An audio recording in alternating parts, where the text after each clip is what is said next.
ኢማሙ አቡ ሐኒፋ ረሂመሁላህ ተጠየቁ። በበቅሎ ላይ እየሄዱ ሰውየው መጥቶ የበቅሎ እግር ስንት ነው ብሎ ጠየቃቸው ይባላል። ወርደው ቆጠሩ። ጥንቃቄያቸው ማለት ነው።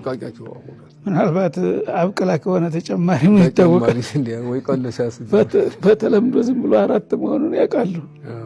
እንዴ ምን ነገር ተፈጠረ ብለው ወርደው እንደገና ቆጠሩና 4 ነው አሉ ይባላል። ይሄ ወራቸውን ምን ሆነ ነው አሏቸው አሉ። እዛኮ ሰረክሲ ነው ሰለኝ ምን ነው እንዴ የተለመደ አይደል አሏቸው አሉ። ማንም ሰው ሳያረጋግጥ ፈትዋ ማለት እንደሌለበት መናገር እንደሌለበት ማሳየት ፈልጌ ነው። ኢማሙ ማሊክ ደግሞ እንደዚሁ ጠየቃቸውና ምን አላቸው? እሳቸው ደግሞ በደዊ ነው በደዊ ተገጠር መጥቶ ሼህ እንዲህ ሷብ አለ። እሺ ቢከም የብሉግ ከልብ ውሻ የሚደርሰው በስንት እድሜው ነው? ደነገጡ። አስበውት የማያውቁ ጥያቄ ነው።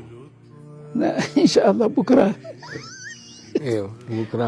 ትጠይቀኛለህ አልተዘጋጀውም። እና ሰው ደነገጠ።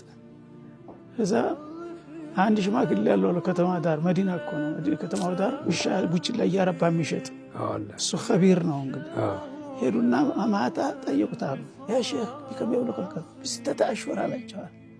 በስተታሽወር 6 ወር።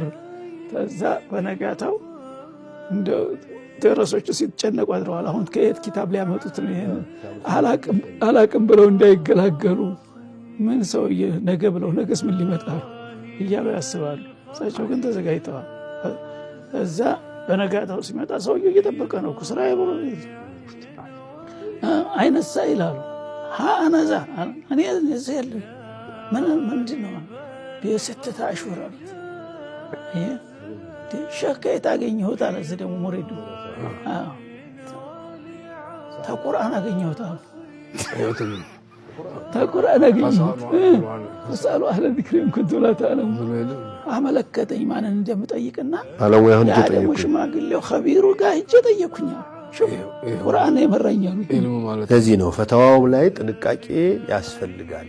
እኛም ኃላፊዎቻችን ዝም ብሎ ነገሌ አሉ በሚል ብቻ ራሳችንን በእነሱ ላይ ጥለን መጠየቅ ያለብንን መማር ያለብንን ማወቅ ያለብንን ሳናውቅ እኛ ምን አገባን እነሱ ያሉት ነው እያልን በዑለማዎች ብቻ ላይ ጥለነው የምናደርገው ጉዞም ትክክለኛ እንዳልሆነ ለምልክት ዱር መግቢያው ላይ ሰላም ሐኒፋ ያለው አለው።